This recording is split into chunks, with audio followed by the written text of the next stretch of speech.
Finding genuine overlooked titles in a console library as well explored as the Mega Drive is quite a daunting prospect.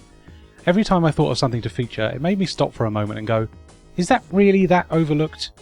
I feel like games that aren't particularly commonplace in most collections, like Mega Turrican or Ranger X or Musha, are now quite well known, especially among Mega Drive collectors.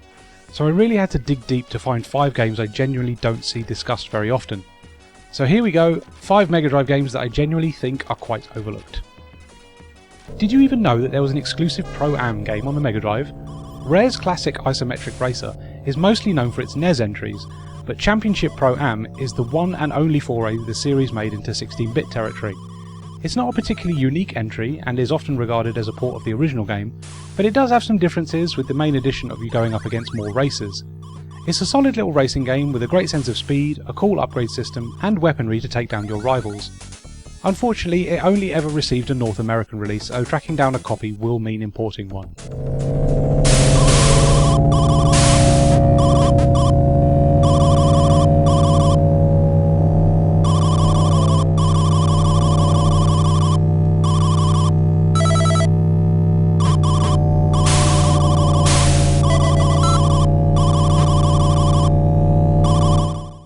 Fighting Masters is not a particularly deep fighting game, but the concept and execution are so wonderfully overblown that it's an easy recommendation.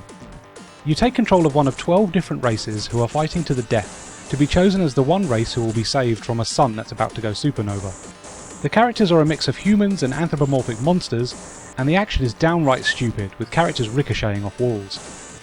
Each hit is satisfyingly meaty, and it's just a great time even if you only have 2 attack buttons. Definitely a game to boot up when you've got a group of mates round.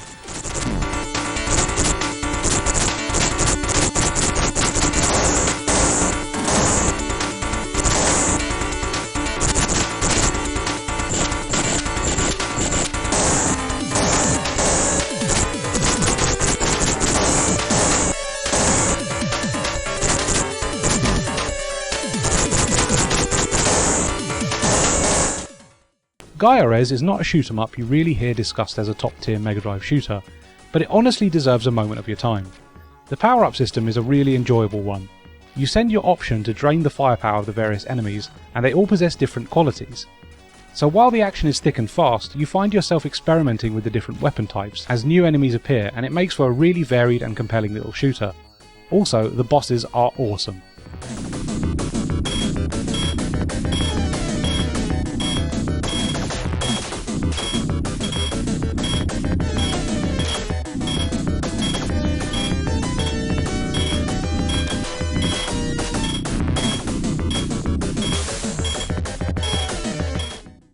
Rolling Thunder 2 is a tough little game, but a hugely rewarding one.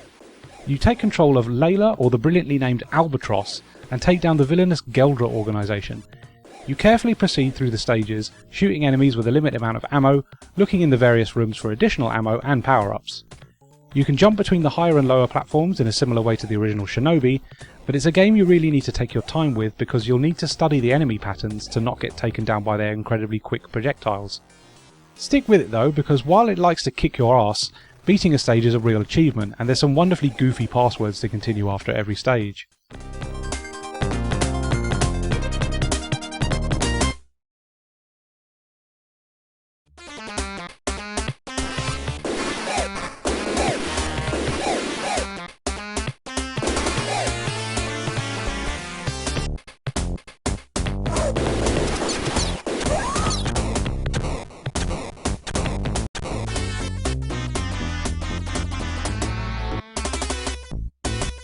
Chase HQ 2 is confusingly not regarded an official sequel to the original Chase HQ, nor a port of Special Criminal Investigation, which is regarded an official sequel. It's also not the same game as the Chase HQ 2 released in 2007, which is also an official Chase HQ sequel. Good lord. Regardless, it's a great game where you chase down criminals in a choice of 3 vehicles and then ram them into submission before they are forced to stop and allow you to arrest them.